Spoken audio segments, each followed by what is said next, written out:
Yo, what's up mga kaibigan? Nandito na naman tayo mga kaibigan. Yan, small clip ng Alien Covenant. Diyos ko po, puta.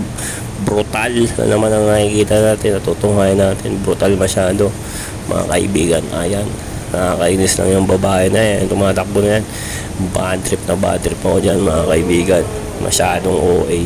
Pero pag pinanood mo tong Alien Covenant na to, 10 out of 10 tong palabas na to kaibigan.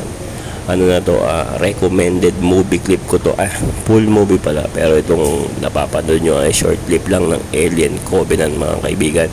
Ayan, makikita nyo kaibigan, no? Diyos ko po, ay Diyos ko po mga kaibigan. Ayan, makikita nyo po isang small clip ng kung paano, basta yan mga kaibigan. Hindi ko na alam sasabihin ko mga kaibigan. Ito ay napakagandang palabas. Ay makikita nyo paano nakakabadrip itong itong babae na to. Yung imbis na kumuha ng tulong, nataranta siya mga kaibigan. Kung ako din yung nasa kalagayan itong babae to, paligurado matataranta din ako baka mas OA pa nga. Pero pag ikaw nanonood ito, mababadrip ka talaga kaibigan. Dahil sa mga matutunghayan nyo po. Ayan, makikita nyo. Ayan, may hawak pang baril. Masyadong brutal. Ayun, tama.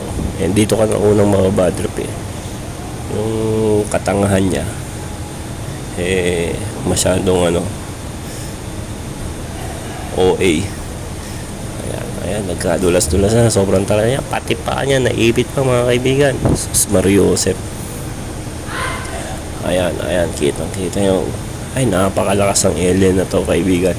Ay, meron yung kaduktong ito, yung Prometheus ata yung title, Alien ko. Ano din yung continuous nito nung hindi ko alam, kung di ko sure kung sino na una, yung Prometheus o Alien Covenant. Pero yung dalawa na nabanggit ko including tong Alien na to, isa sa mga pinakamagandang alien movie to mga kaibigan. Masana magkaroon ng number 3 to sa panoorin nyo. Small clip lang doon ng magandang movie na to kaibigan. Ayan nakita mo, binaril niya sa sobrang kamboblocks niya.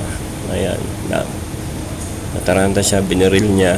Ay, nabaril na pala niya yung gas.